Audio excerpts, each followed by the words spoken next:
I haven't seen your face in forever. Hiya, Jenny. Hi, Mama, the abandoner. I am not an abandoner. I'm a semi-retiree. No, you're an abandoner. Oh, no. Abandoner. No, I never abandon. I just have decided that I need to go get this condo in order, and I'm starting to get there, and so that's fun. And setting up your new house, which is great. So has So much different. it looks almost exactly the same, except you have a patio. Yes, I do. But other than that, and higher ceilings. That's it. Well, it's good to see you. And do you know what time it is, Jen? What time is it? It's time for the right stuff.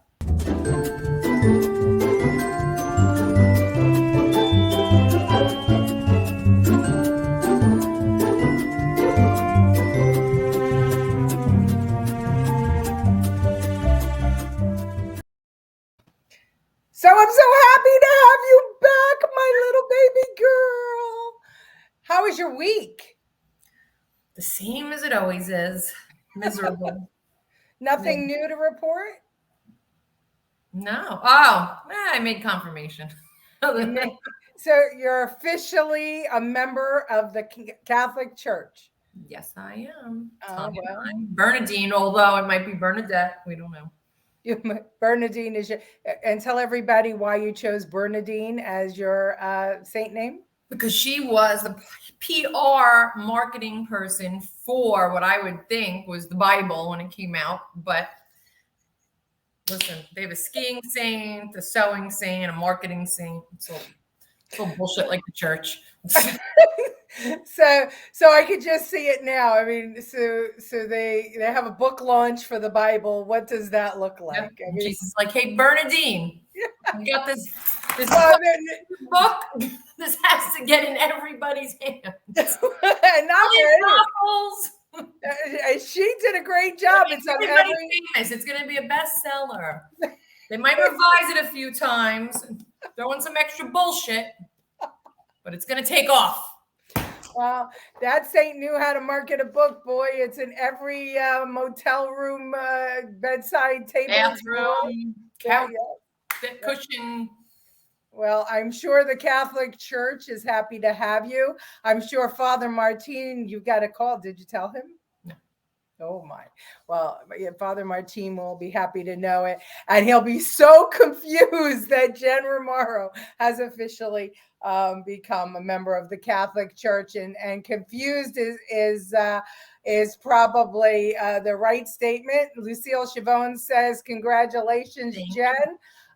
Confused is what our show is about today. It's called Ball of Confusion because we're going to talk about all of the confusion caused by the Biden administration, by all of the people in the Biden administration, and we're going to play some clips of the best one-liners, two-liners, and well, I can't wait considering I haven't opened any emails from you.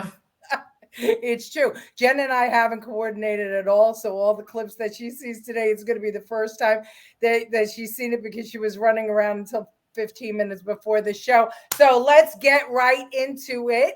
We have heard that gas prices are astronomical. And we heard Biden tell us it was because of the Putin war. What was it? Putin price hike? Well, it was because of Russia, yeah. Go on. I was going to say what happened. He had a tagline, right? It called the Putin price hike. He said that it was because of supply chain. He gave a million excuses, but finally we heard out of his mouth what the real reason for the gas crisis and the gas prices rising are, because he wants to get us off of fossil fuel and into electric cars. Watch this clip. When it comes to the gas prices, we're going through an incredible transition that is taking place that, God willing, when it's over, we'll be stronger and the world will be stronger and less reliant on fossil fuels when this is over. This is going to be a haul. This is going to take some time. So...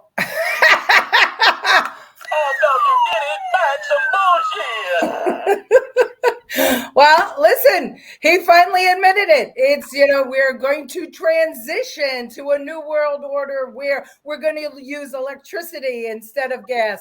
Like that matters because you need to use fossil. Well, you still can't get a car, so what the fuck? What does it matter? Lorraine Polly says they blame. They do indeed. Lucille chimes in with bullshit. That's right, Lucille. It is bullshit. And so this is, he's finally admitted it. Now we know. We always knew. I mean, us conservatives have been saying that it was a planned situation. And so what do you think, Jen? I told you what I thought. Well, let's find out if there's a shortage on Tesla versus gas guzzlers, and let's see how true that is. Well, even if we all switch to electric cars, there's one person who doesn't know how to charge it. Guess who that person is? AOC. Well, maybe that's true, but for sure, it is Kamala Harris, our heartbeat away from the presidency. Let's watch her as she tried to charge an electric car during a tour of an electric car manufacturer in Maryland. Here's her clip. Yeah, thank you. Yeah. Okay, and I see it's plugged in, so is it plugged into just a normal electric socket, right? Yes, normally it's a 240 volt, but you can go ahead and plug in, and okay. That's it. Okay. Yeah. There we are. That's it. And there's no sound or fume. There is nothing. Yes. Yeah, and that's So all there for is all of to us who it. are used to Every morning filling our tank, you usually can smell it and you can hear it. You can hear the guzzling sound. Right. None of that. None of So that. how do I know it's actually working? It is. So typically, once you wave that card, it's actually charging. So. But how would I know that? Tell me how I would know that. So typically, excuse me. Yes. So typically, you come in, you wave this card, Yeah. and then what it would do is it would authenticate, and then the light turns green. So you look at the green So light. this is while it's charging. Absolutely. That's all there is to it. And Right? then when it's So, completed, it just goes red? Is that it? yeah, it stays a constant green, Uh-huh. and so that's when you know that it's fully charged. So super simple.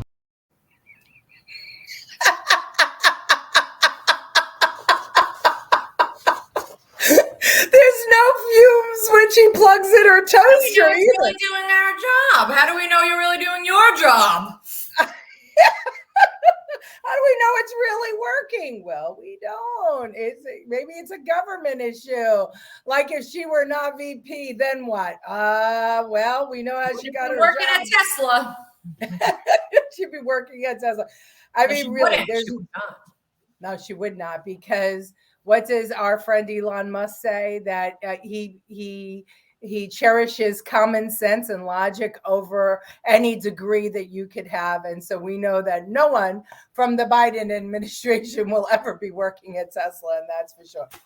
No fumes, no guzzling. So here's the thing. I mean, they're preaching EVs, everybody should have an EV, and they have a bill in front of Congress. They want to spend billions of dollars giving people money to buy electric cars, to convert from fossil fuel to electric cars. And the vice president doesn't even know how to plug one in. Now, I don't know if she was trying to be cute for effect, but really think about what you're doing. Plug the freaking thing in and say it's as simple as that, folks. Now, you're charging, go into your office, go to work, go to school, whatever, come back. And just like your cell phone, your car is ready to run. But no, she has to, no fumes, no gas, no blah, blah. You're going to be like Oprah, giving everyone a car soon. You're going to have to pay taxes on it. Yeah, well, it's going to be like, let's make a deal, the Joe Biden administration. You'll get a car. Or like Oprah, right? Jamie, is there a vax mandate at Tesla? I don't know, Jamie. Lucille, she ain't cute.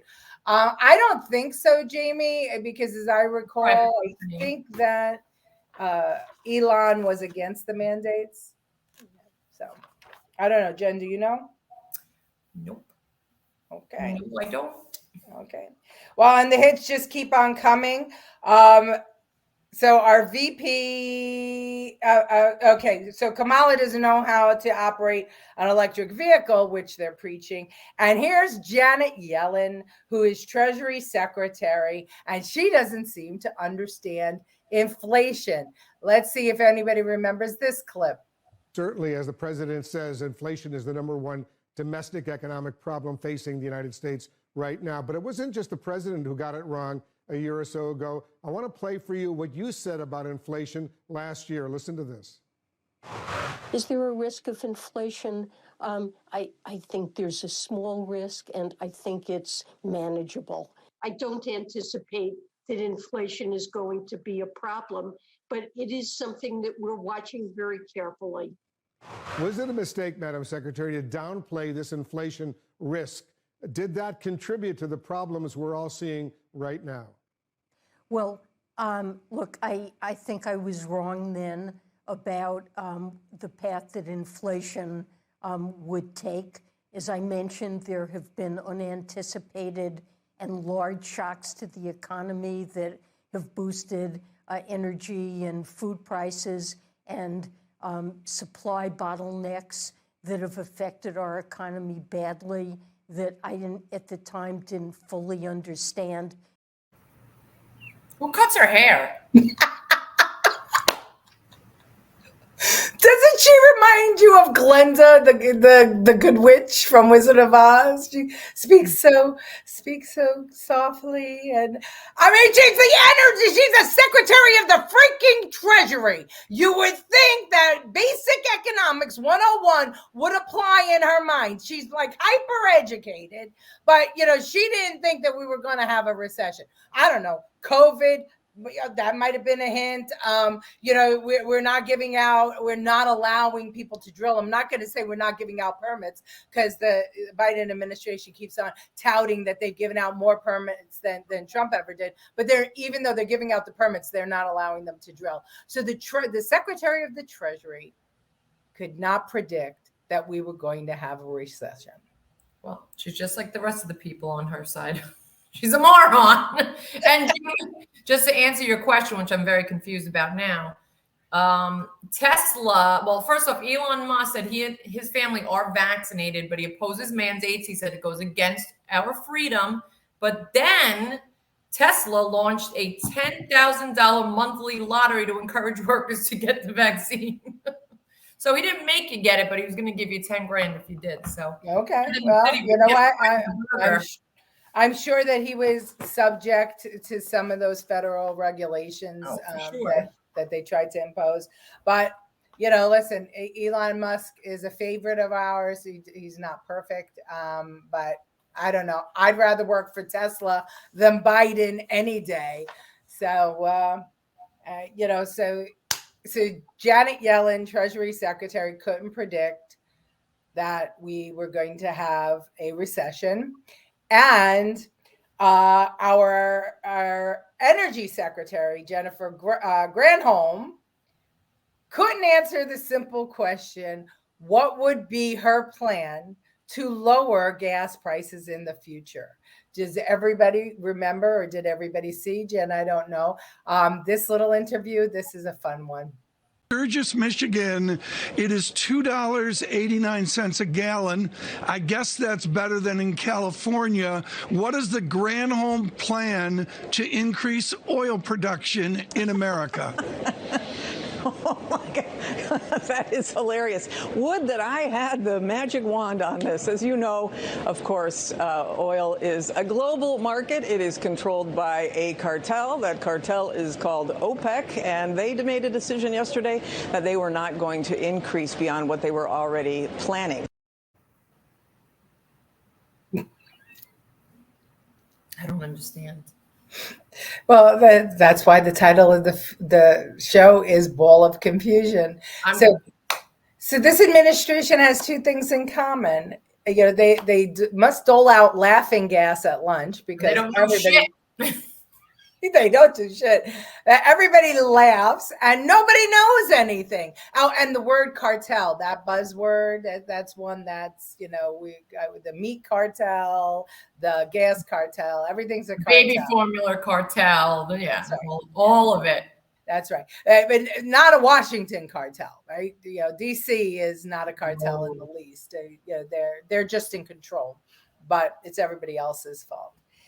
So, and the other thing is and I don't want anybody to think that we're just picking on the women, although it seems like Joe Biden picked the stupidest women in America to serve in his administration. Lucille Chavone says, so Camilla-like, just laugh. That's right. When they don't know the answer, they just laugh. And it really pisses me off because these women are serving in some of the highest positions in the nation, and they look and they sound like boobs because they're trying to toe the party line of the Biden administration, which is Americans bad, Americans greedy, corporations greedy, and we should kowtow to all other countries and not ourselves. And because they're doing that, they sound like idiots, and they're not doing what needs to be done to help America. But the idiocy is not relegated to the women in the Biden administration. Here's Pete Buttigieg. You remember him? Yes. The rock star mayor who took Wasn't he running for president?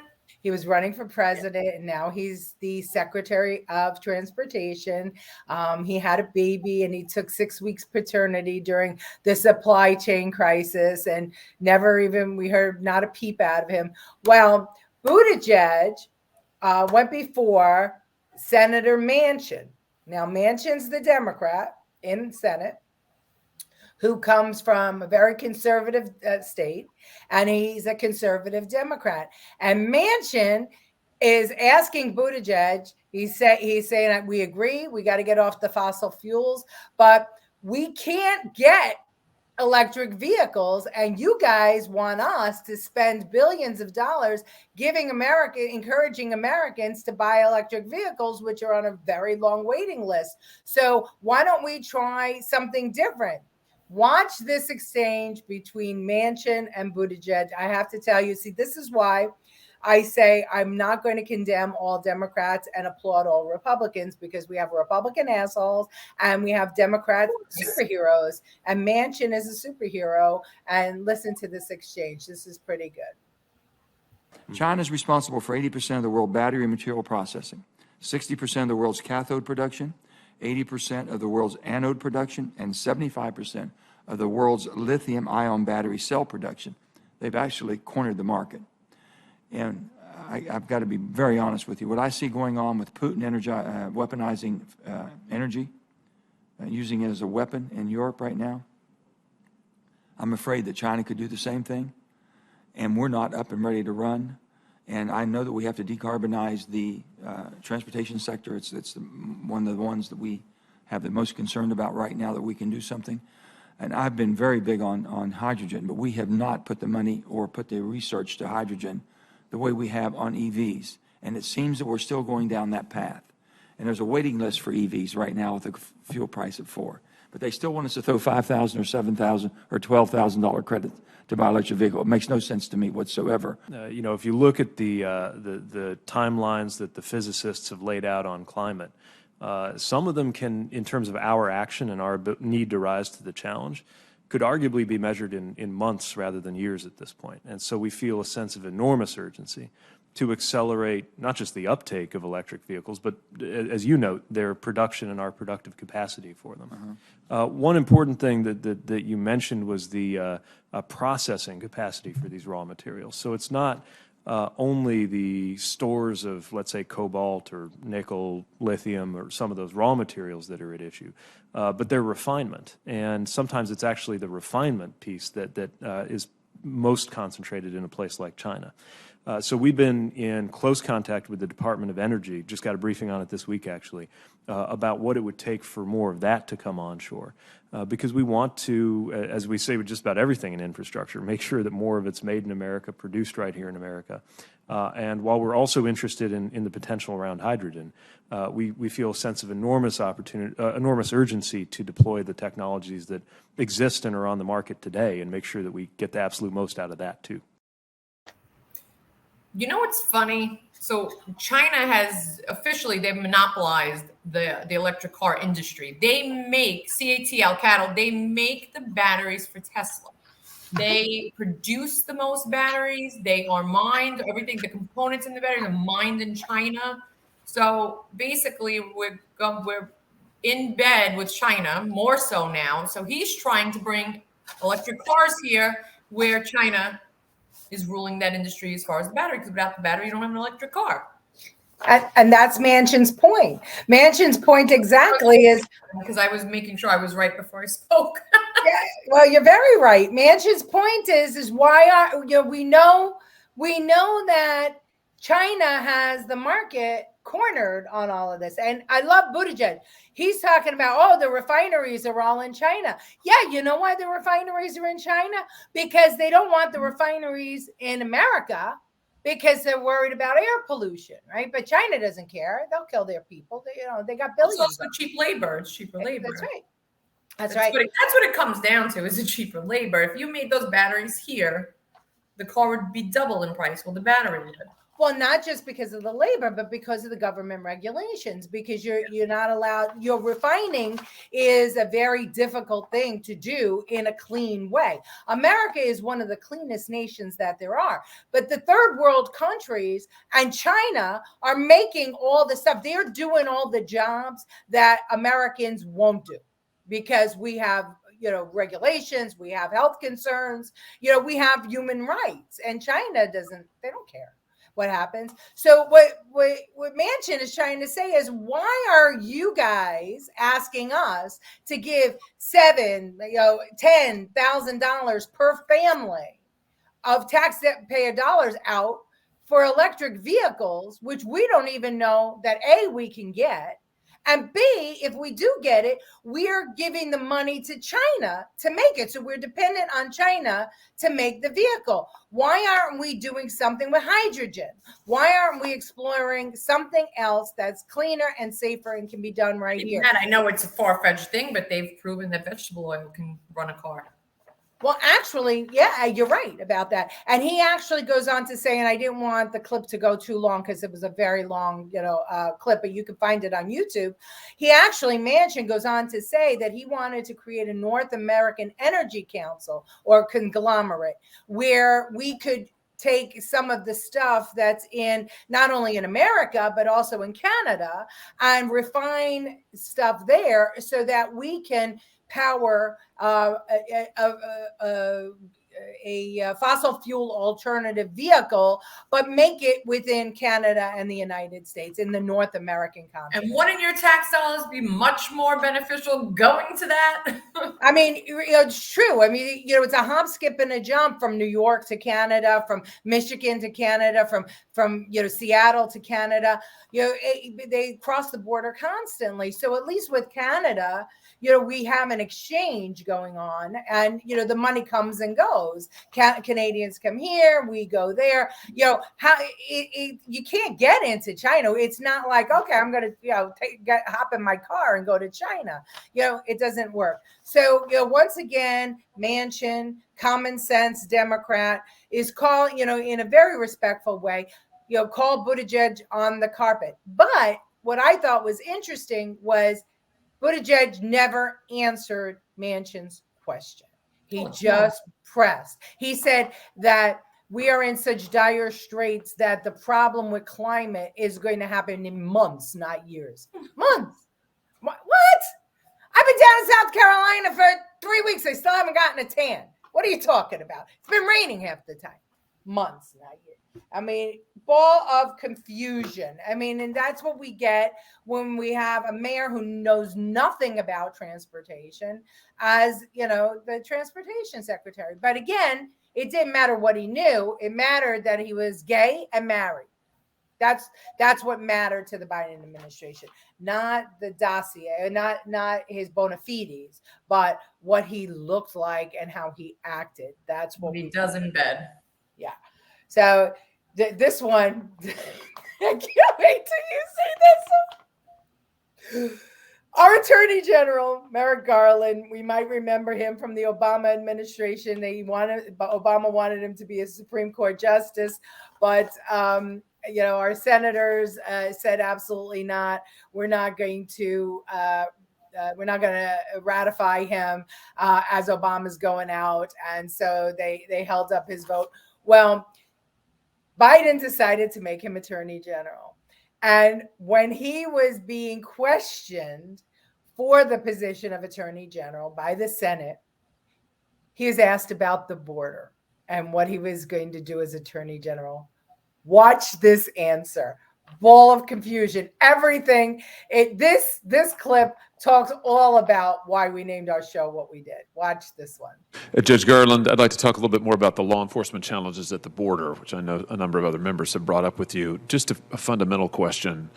Do you believe that illegal entry at America's border should remain a crime?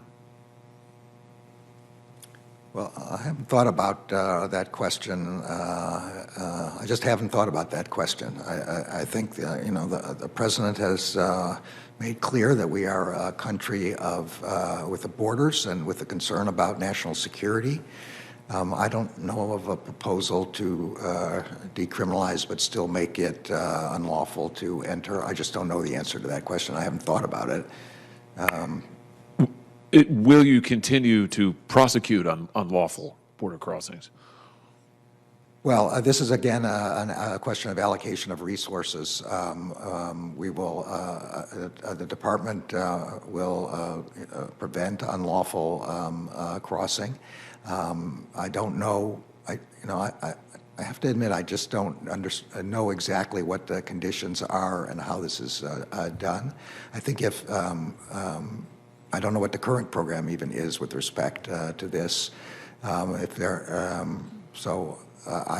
assume that the answer would be yes, but I don't know what the issues surrounding it are.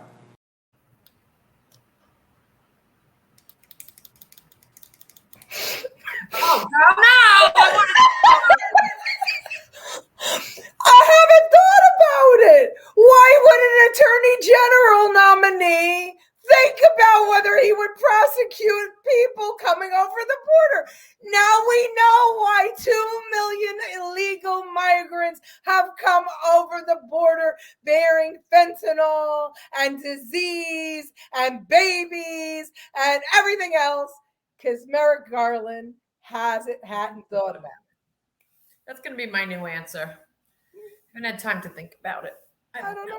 He's still thinking about it. 2 years later, I'm still thinking about it. I'll let you know. I'll let you know. I mean, this is his confirmation hearing. Is it contagious, Jennifer, that none of them can string together a sentence? Is it? I mean, really? Would you hire this man to work the night shift at McDonald's in Arkansas, let alone the attorney general? Their plan is working. You know, like when you hang around stupid assholes enough, you turn into a stupid asshole. That's what it is. I mean, they're a bunch of stupid assholes and they're making everyone else in America stupid assholes. That's a very good point, because that's, when someone talks in circles, you actually get confused. Ball of confusion. Ball of confusion. And that's what they're doing. They're feeding us a load of... Whoa, watch your step. You just walked into some bullshit. They're feeding that to us, the American public. They're telling us crap, and we don't want to feel or think we're stupid, and so we just play along. Well, thank God for Right Stuff, because we uncovered it here. All 6 of you will remain smart. Where's your mother? I don't know. Isn't she on? She was here just a few minutes ago. Oh, was she? So, all right. Maybe those questions might have been just a little bit too hard for everybody. I don't know. Maybe they were hard, right? So you'd think that this question was an easy question. When Supreme Court nominee Ketanji Brown Jackson was asked by Marsha Blackburn to define what the word woman. I'm sure you all saw it, but it fit right in. No, I didn't. Oh, you didn't? You're gonna love this. I haven't watched worldwide news or country. Like I've watched New York. That's it. Okay, well, here you go. She's gonna define the word woman. Can you provide a definition for the word woman? Can I provide a definition? No, Yeah, I can't. you can't? Not in Okay. this context. So you I'm not a believe the biologist. meaning of the word woman is so unclear and controversial that you can't give me a definition? Senator, in my work as a judge, what I do is I address disputes. If there's a dispute about a definition, people make arguments, and I look at the All right. law and I decide. So I'm not. The fact that you can't give me a straight answer about something as fundamental as what a woman is underscores the dangers of the kind of progressive education that we are hearing about. I was gonna draw something, but I might get kicked off.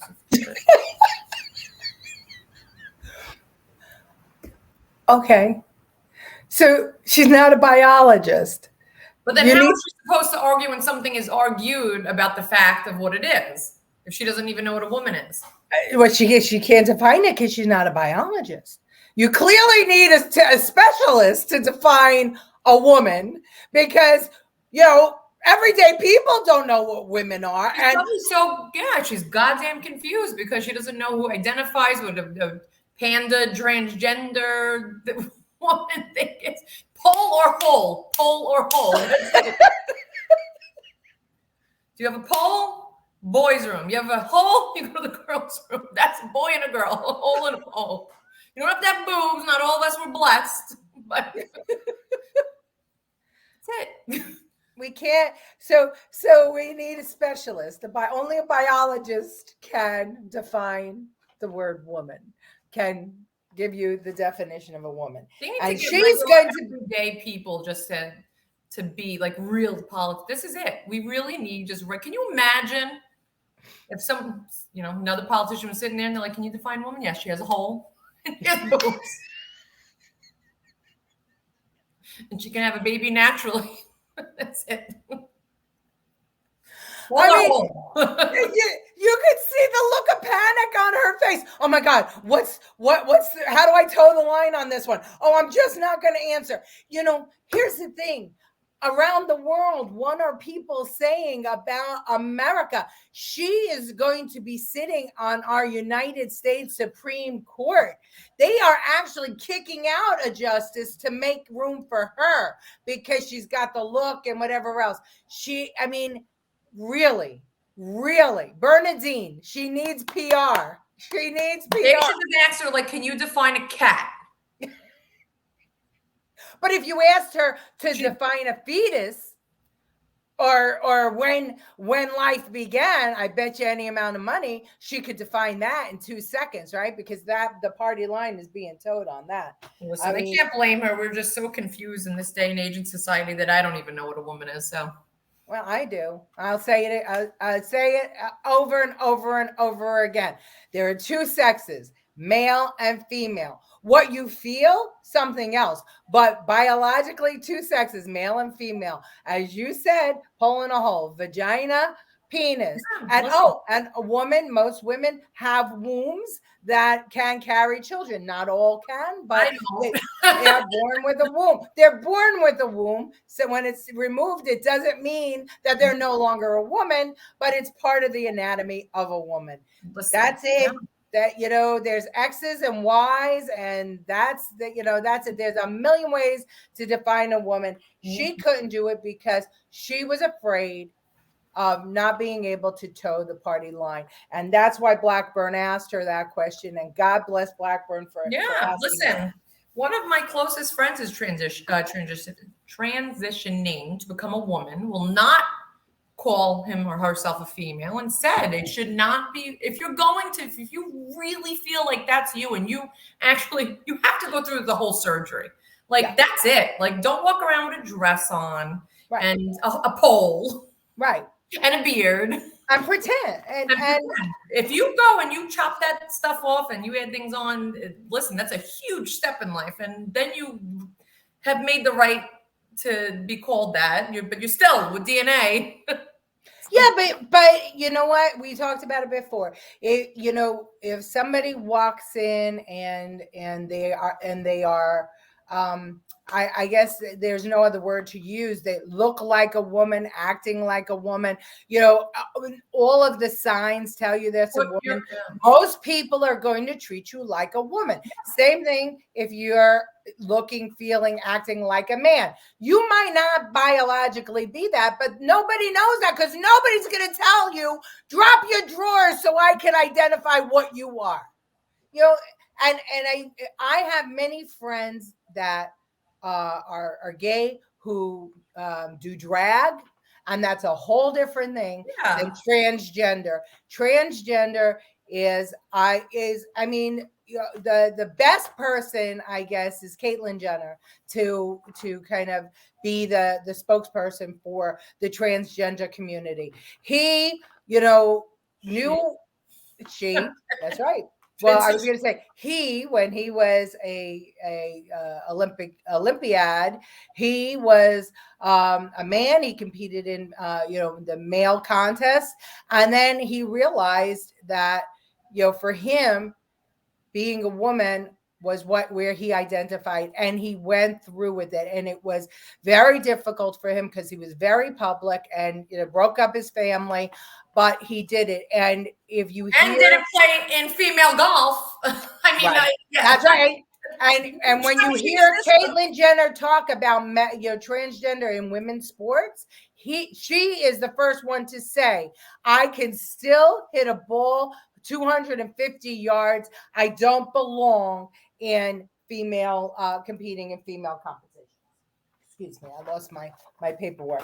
So if you want to be a woman and you transition, you want people to call you she. You don't want to talk about when you were a guy. That's and this is crazy. But anyway, these so the thing about all of these clips that I showed you and all these people is they were put in place by a man who, according to all the major media, major media outlets, got more votes for president than any other candidate in history. And they all have an agenda, and they all have a party line to toe. And that party line is to tell us that we are no good and that it's not their fault, and that what they're doing is to try and save America. And that the only reason the gas is astronomical is because of Putin and because of this and because of that. So the big lies keep on coming. But I have a clip of a friend of ours, John Catsimatidis, a billionaire, self-made billionaire, who started out with a little grocery store and now owns fuel oil companies and airlines. There's a stamp made with his face on it in Greece. Yeah. And if anybody knows the economy and business, it's John Catsimatidis.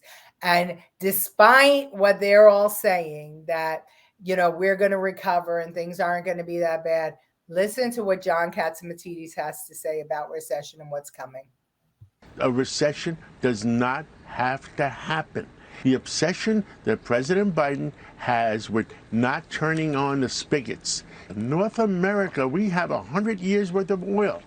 Let them open up the spigots, and the price of crude oil will come back down to 55, 60, maybe 65, half. He wants to fly to Saudi Arabia and beg the Saudi Arabians to give us another 500,000 barrels at $120 a barrel. I disagree with our own economists, our own friends, that they raise the interest rates by the Fed, because what's going to happen?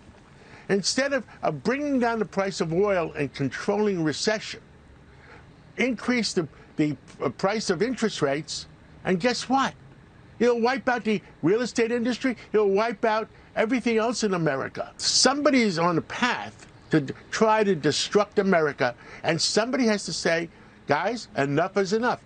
70% of all transportation to grocery stores in the whole country is made by truck, and they use diesel fuel. And also our factories that make the food, that process the food, is diesel fuel. The price of diesel fuel went double, and it's going to go even higher. So what does that mean? The food price is going to go even higher unless we grab control. And forget about, it's not the problem of the food companies. It all goes back to the rising prices of oil, crude oil, and what's happening in America today. And we're transferring our wealth in America to foreign countries. That's what we're doing. Transferring our wealth in America to foreign countries.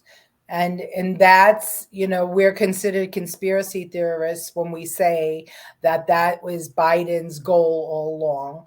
But as it's playing out, are we seeing that trend to making China rich, making the Arab nations rich? Now Venezuela again, who is, by the way, Obama's father's favorite country is Venezuela. John Catsimatidis knows money. The man, and he looks really good. He lost 100 pounds. He did. He lost 100 pounds. He's got his diabetes under control. And he made his billions of dollars with $100. And know-how and ingenuity. And I remember when he bought, you do too, because we were working with him. He bought his fuel oil company, and he said that was where he needed to go for the future, and he was right. He was right. So he knows business. But then there are people that make money that don't necessarily know business. They just know what's going on in government. I'm going to play you a clip about the stock Nancy Pelosi purchased when everything was going down. Nancy Pelosi made some really good purchases, even though the pundits said, or the economic pundits said, these are bad buys. But Nancy Pelosi knew to buy it. Watch this. I want you to take a look at the account of Speaker of the House, Nancy Pelosi. Representative Pelosi just bought a total of 50 out-of-the-money calls on Apple, 150 out-of-the-money calls on Microsoft. Now, the two transactions totaled anywhere between $1 and a little bit over $2 million. One would say it's the kind of bet that one would make if they were a greedy capitalist, right? In fact, you would make a capitalist blush. And then, of course, a professional poker player would also blush because the timing always seems to be so impeccable when it comes to Nancy Pelosi trades. In fact, take a look at Apple's buy. Look where it is. This buy here from Apple in the blue, the buy from Microsoft in the orange. Pretty good move since then. Maybe Nancy Pelosi knows something we do not know, or maybe runaway inflation has her nervous as well. Between her and her husband's gas-guzzling Porsche, and of course that house with a carbon footprint of a football stadium right at kickoff time, maybe she needs the extra bucks. Maybe that's why she's taking the extra risks. Sadly, though, not many of us can follow her. Not many Americans have the same luxury that she has. And I got to tell you something. People are upset about it. They do not like the idea of these folks in Washington, D.C. being able to make gargantuan bets like this, particularly when they have information the rest of us don't have. Her husband, $2.1 million in Apple stock and Microsoft. Mm-hmm. So they weren't buying Bitcoin like the rest of the crazy lunatics out there. Now, they were buying stock that was going down, and he's been doing it. Mm-hmm. He did it this May. He bought 2.1 million. He did it last year. Mm-hmm. All under the Biden administration, he's been doing it. Well, think about it. What do they know that we don't know? That us rubes don't know? They keep us confused, right? They talk about that they want all the poor people, all the economically disenfranchised people to have money, and so they take the middle class, working class Americans' tax dollars and they redistribute it to others, while in the meanwhile, in the back rooms, Hunter's making deals, Nancy's making deals. Taking that 2.1 million and investing in an orphanage or something.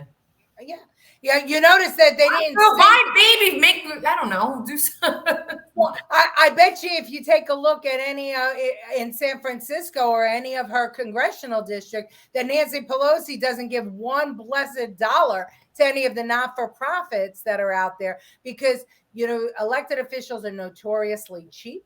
They won't spend their own money. They have no problem spending our money, but they won't spend their money on anything. So and that's most elected officials, either side. Either side. And that's the problem, because while they're making us do the Republican Democrat thing, get at each other's throat, the truth is it's them against us. Yeah, and it's the elite against the working people, and we need to open our eyes as a country and see that they're trying very hard to make us identify with a particular side, Republican, Democrat. They're trying to distract us. But the smart people will do what Nancy Pelosi does. While they're trying to get us to fight against each other, they're in there making deals with each other. So let's get smart people. Let's not fight each other. Let's recognize that all of us idiots are in the same boat. If you're making less than $500,000 a year, you are the target for the government. They want anywhere between $50,000 and $500,000 a year, depending on where you live, because $500,000 sounds like a lot of money to people in Arkansas. But the fact is, in Manhattan and New York City, that's not a lot of money. So let's not get all, crazy, hating corporations, hating our employers. And let's start looking at the people that are screwing with us. And then go out and buy Apple and Microsoft stock, because that's what he just said. Yeah, $2 million worth. Let's pool our money. Let's do like we do with the lottery. Let's pool our money and do that. That's obviously the stock to do. That's the one. Well, talk about the shell game, the ball of confusion. COVID-19, we thought we were free of COVID-19. We thought we were free of masks. We thought we were free of all of this. And just when we turn the corner, what's coming up next? Monkeypox. Monkeypox. And the CDC just issued on their platform a warning that you should wear a mask against monkeypox, even though we know that it's only transmitted through touch. And by gays, which they say. Yes, that's right. Right. And they warned the gay population. Watch this. This one, I just can't watch. Monkeypox is a rare but potentially serious viral illness, usually found in West and Central Africa. The spike in cases comes amid some confusion over CDC mask guidance. The agency appearing to post guidance on its website saying international travelers should wear a mask to protect against monkeypox. That guidance no longer on the CDC's website. Instead, the agency urging travelers to avoid close contact with sick people, contact with dead or live wild animals such as small mammals, avoid eating meat that comes from wild game, or using products that come from wild animals from Africa, such as creams, powders, and lotions, and avoid contact with contaminated material. Now, as we mentioned, monkeypox can spread through respiratory systems, but it's different from COVID-19. Monkeypox spreads through large droplets, which don't travel more than a few feet, so it requires prolonged face-to-face contact. Still, as always, officials are urging caution for people traveling, especially internationally. Or if you meet someone with huge monkeypox sores, you don't make out with them. That's it. You don't have to wear your mask. Just don't rub your ass on theirs. You're good. Even the dog knows. Poor Africa. It's always Africa. What the hell? Poor Africa. Don't do anything in Africa. Africa, I don't know. I'm sorry, but if I see someone with a huge lesion on their arm oozing, I'm not going to be rubbing my arm on theirs or licking them or doing anything. It's just, or hugging them or kissing them. No, I'm sorry. Here we go again. So the CDC, go ahead. But we bought 16 million extra vaccines the day we almost knew if it was monkeypox. We didn't know. They made a huge deal about it on the news that another case was here, but then they said, oh, well, we don't know if it's confirmed yet. But we bought 16 million extra vaccines. So you will not be going into a restaurant again if you're not vaccinated with that. Unless you have your monkeypox vaccine. Because we're that dumb, and they think we're that dumb. Well, that's, keep us guessing. And they did it again, the CDC. They first put up that you need to wear a mask, and they took it down when people said, hey, wait a minute. You're coming in with the mask thing after you already told us that it's skin to skin contact and that, it's only if you have lesions on your body. What are you doing? Once again, the CDC doesn't know its ass from its elbow, and we're reporting on it. Well, this all came because some guy, Brad, ordered way too many monkeypox vaccines. Now they have so many that now monkeypox is a crisis. And same with the masks. When CDC first put up the mask mask suggestion back when Fauci was around. And oh, by the way, why isn't Fauci talking about monkeypox? What happened to Fauci? Did somebody off Fauci? Where is he? What the hell happened to him? Yeah, I don't get bullshit too. I am not falling for this one, guys. Where's that Indian guy you had in my place? Get him back. I mean, if Fauci doesn't talk about it, then it's not a disease, and that's the way it is. Think of a better name too. No one's taking that seriously. Monkeypox. Well, let me tell you something that people are taking seriously. Tucker Carlson reported that recently on a string of accidents and fires at food processing plants, and he stirred concern about food security in the U.S. But, even after he uttered the words, even though it doesn't keep track of food processing plant fires, the National Fire Prevention Agency rushed in, and so did Snopes, and so did all of the fact checkers, to say that these rumors that we're having problems with fire at food processing plants is untrue. So I'm not going to say what's true, what's not true. What I did was I put together a clip of Tucker Carlson talking about it, and then the National Fire Protection Agency PR person or researcher answering it. And I'm going to let you decide what's true and what's not true.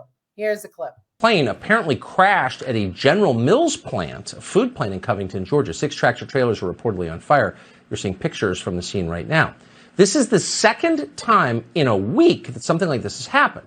On April 14th, the plane crashed into the Gem State Processing in East Idaho. What's going on here? Well, the story gets weirder. Food processing plants all over the country seem to be catching fire.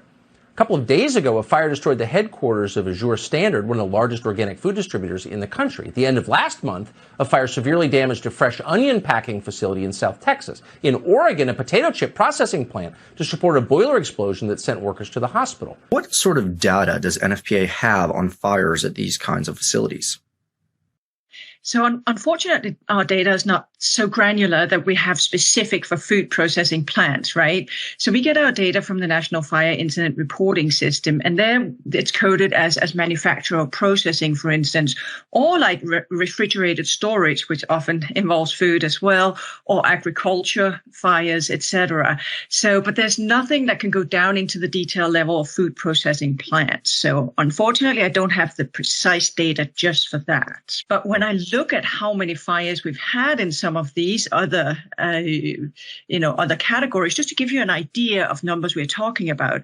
So in 2019, the annual average we have of fires in manufacturing or processing plants in general, so all kinds of manufacturers and processing plants, was a little over 5,300 in a year. In terms of these rumors that have spread over the past month or so that something out of the ordinary might be occurring here, what are your thoughts on that? Is there any validity to those claims? I mean, like you just said, fires aren't that uncommon in these sort of facilities. So what's your take on these rumors? Well, to me, with the numbers I just gave you on the number of fires that we do have in facilities that could be of relevance to what this rumor is addressing, then the fact that we've had what are they saying, 16 or is it 22? I can't remember the number of fires in the first 4 months of 2022 is not something that to me sounds particularly high. Well, I've called in the big guns. And he says, Fire Marshal Bill says that's bullshit. You know, if you Google these fires, you know, and say how many food processing plant went on fire, the first things that come up are debunked, fact check, debunked, fact check. Now, I don't know. It's called the National Fire Protection Agency, right? So she's saying that there are thousands of fires in these plants, and they don't keep count of food processing in particular. Now, you would think that if you are a national organization whose goal is to prevent fires, that when you hear of a string of fires in food processing plants, your reaction would be, you know what, we need to look into that because, you know, food for whatever reason is combustible or whatever. We don't know about why the planes flew into the plants and you know, and destroyed them. But let's look into it. No. But the CDC stopped looking into the flu during COVID. Well, once again, but this is our National Fire Prevention. That's the CDC. Right. So no one had the flu last year? There was no flu. Nobody. There's not one green dot on that flu map. So if we listen, I'll say it a million times. I don't believe in conspiracy theories. I don't. But guess what? Now I do. Because if my job is to look into what's causing fires, I wouldn't be on an interview on my website saying it doesn't. She hasn't looked into it yet. No. I haven't thought about it. Honestly, I didn't think about it. I'll get back to you when I think about it. I mean, or is it because a conservative talk show host raised the issue and conservatives are talking at a time when we're concerned about baby formula and supply chain and car parts and batteries and our lives are being negatively impacted because we can't get stuff. Maybe, just maybe, somebody has a freaking original thought in their head. Do you think? Maybe, possibly? No, I'm not worried about it. It's just fire. We have fires like that all the time. 2 airplanes. Fire. 2 airplanes a week apart flew into food processing plants. 2 airplanes. I'm not so worried about, okay, a generator explodes, maybe some hay goes on fire, maybe some grain is combustible. 2 airplanes. They had to get rid of any kind of evidence that was not the plane had to destroy everything. So there was no malfunctions in those factories. All right. Well, our last clip is a long clip. Now, Jen, you and I have been talking about gender and children and what I identify as and all this stuff. Well, I found an interview from 3 years ago. Good Morning Britain interviewed I can't say a woman because she's non-binary, or interviewed a non-binary family. The whole family is non-binary? Well, she's going to explain it, or I don't know, is going to explain it.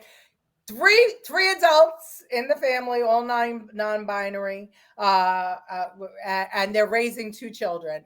And one of the children decided that it's non-binary.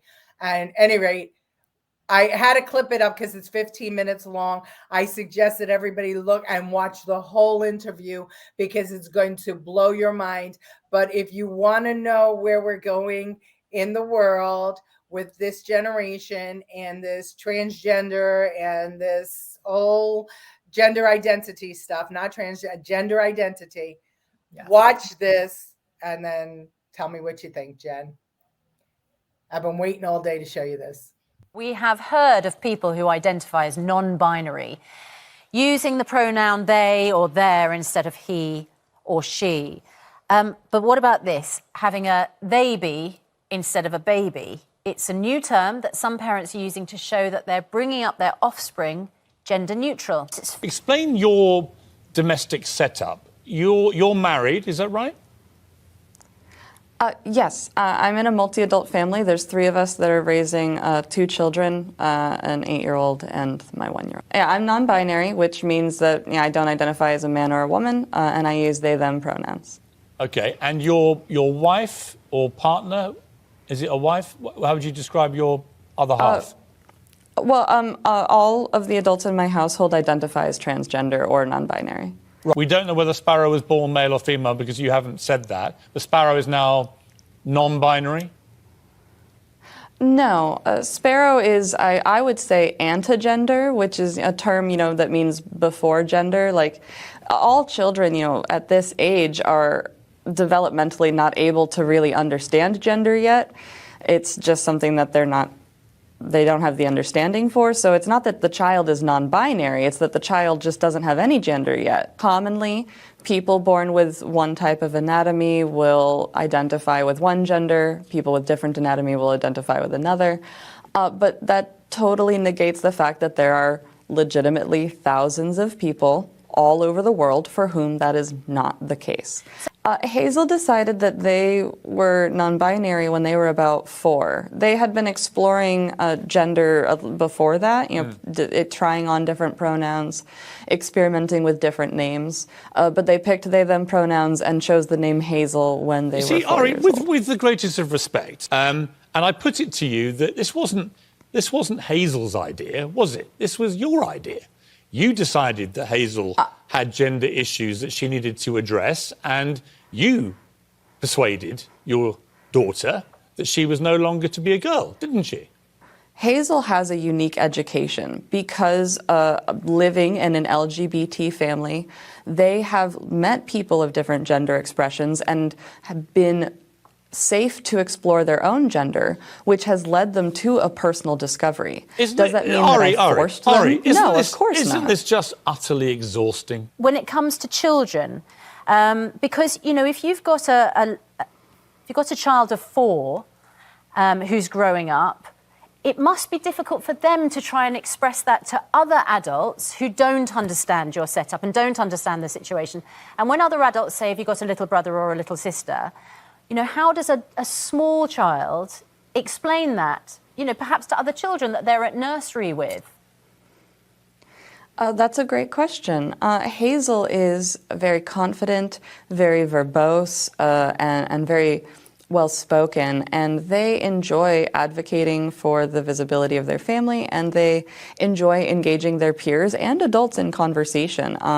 Obviously, I've never forced them into a spotlight, and I've told them that they can always choose to disengage when they don't want to over-explain themselves. But to them, it's pretty simple to say, oh, we don't know Sparrow's gender yet. They're going to tell us when they're older. Right now, we use they, them pronouns. What happens if Sparrow, when she gets to, say, 3 or even 2, when they can first start to talk, if her first words are, I want to be non-binary, or I want to be a boy, or I want to be a girl, would you just respect anything that a 2-year-old child would say? You accepted a 4-year-old's insistence on changing gender. Would you accept a 2-year-old?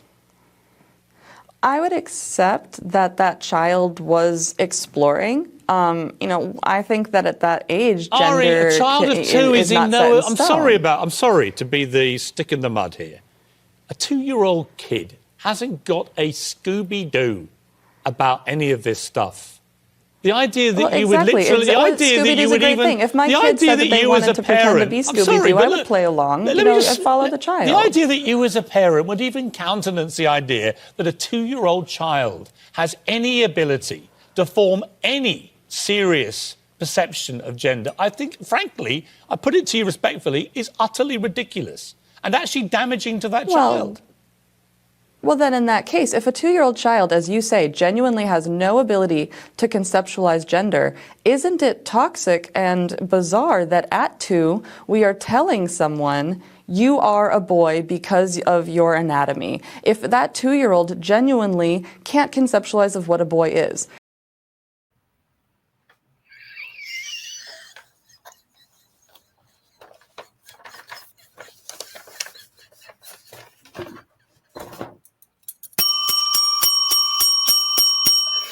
Well, at least you're not a vegetable.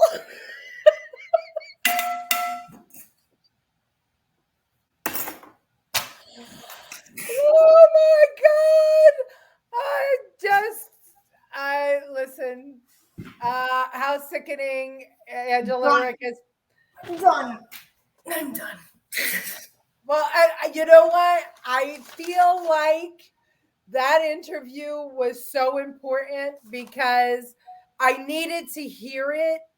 I needed to understand from the perspective of a non-binary. You can't say family because them. That said, if her child or whatever it is said that identified as Scooby-Doo, she'd play along. Right. Not accept it, play along. Like Play it's along. Play along. Like it's a game. But think about this. This is the future of the world. Okay. And this is, and she said, thousands of people feel this way. Thousands out of the billions in the world, thousands. And so we're changing our global perspective for thousands of people to accommodate thousands of people. I don't know. Well, your daughter's a plant now, so deal with it. Well, listen, you know what? As long as you're not one of those stinky marijuana plants, I'll love you no matter what you are, Jen. The concern that I have is that this woman wants, or this person wants to make it as if a child is born and it has the ability to understand everything from birth. My child is 17 and still doesn't know not to eat carbs all day long. It's and to wash his sweatshirt and where his fancy pants are. He doesn't know that stuff. He doesn't know what he wants to be when he grows up. As far as career, how do you know what you want down there? Like and that's the thing that scares me the most is that we're saying, and I go back to it, that fetuses, right? Fetuses are not human beings, right? But somehow when you want the child and it's born, it's wise enough by age 2 or 3 or 4 to decide what. No, not by birth, actually, because they're not giving it at birth. Right. That's right. So we're gonna leave it as a nothing, as an inanimate object, just like that plant that you had there. We're going to let it absorb what it has around it. Well, a child is going to emulate the things that it knows. That's why, we have children who are growing up in families with psychoses becoming unruly and unmanageable. That's why it's so important for children to have boundaries and guidelines. And if we are letting thousands, a very small minority of people, change our global perspective. A few more people than are watching our show only. Remember that. Just a few more people than are watching our show. Letting them change our global perspective. What's it going to be like when your son is an adult and has children of his own or has grandchildren of his own? It is the scariest thing possible because we're not, a society is supposed to procreate and work together in harmony. And I am not by any means saying that it is okay to pick on people that are different. It's never okay. but you don't change the world because of especially when they say how hard it is to feel different and be different in this day and age. Why would you then encouraging it yeah, if that was not their choice? I mean, it reminds me of when you wore those crazy high heels and your crazy hair. You're talking about me now. And you acted out as a teenager. I knew it was a phase you were going through, but the one thing that all teenagers do, and I did it myself, is screw the man, screw society, screw everything. You wanted to be a nonconformist, an individual, and you wanted people, and I did as well, wanted people to respect my individuality. But it seems like this generation is taking it to the extreme in adulthood and having babies and not teaching babies how to live in society. And it's just sad. I'm glad I found that interview. It was Good Morning Britain, Piers Morgan.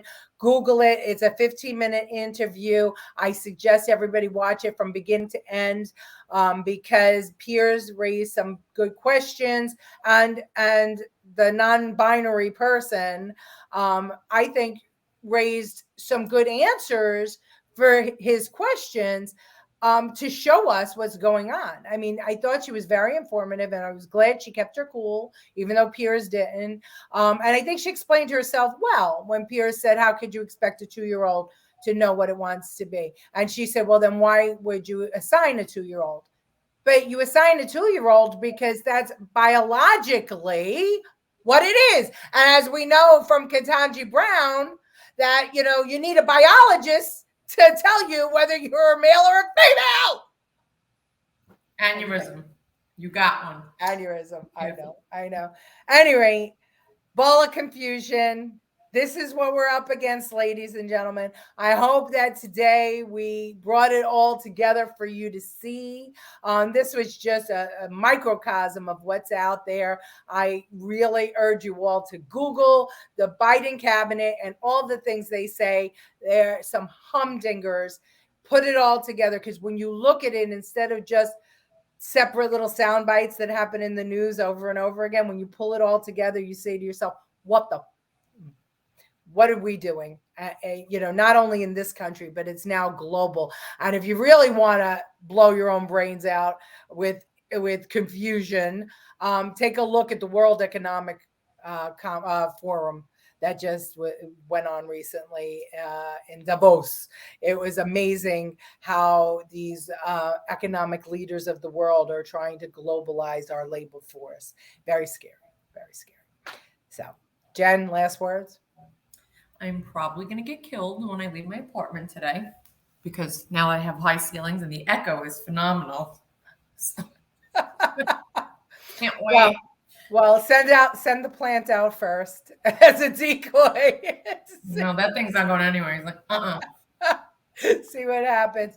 Ladies and gentlemen, we went way over by 12 minutes, but it was great having you here. Remember, if you didn't get to see the whole show, catch us on Rumble. It'll be up by 8:30, and please give us a Rumble and subscribe to the channel.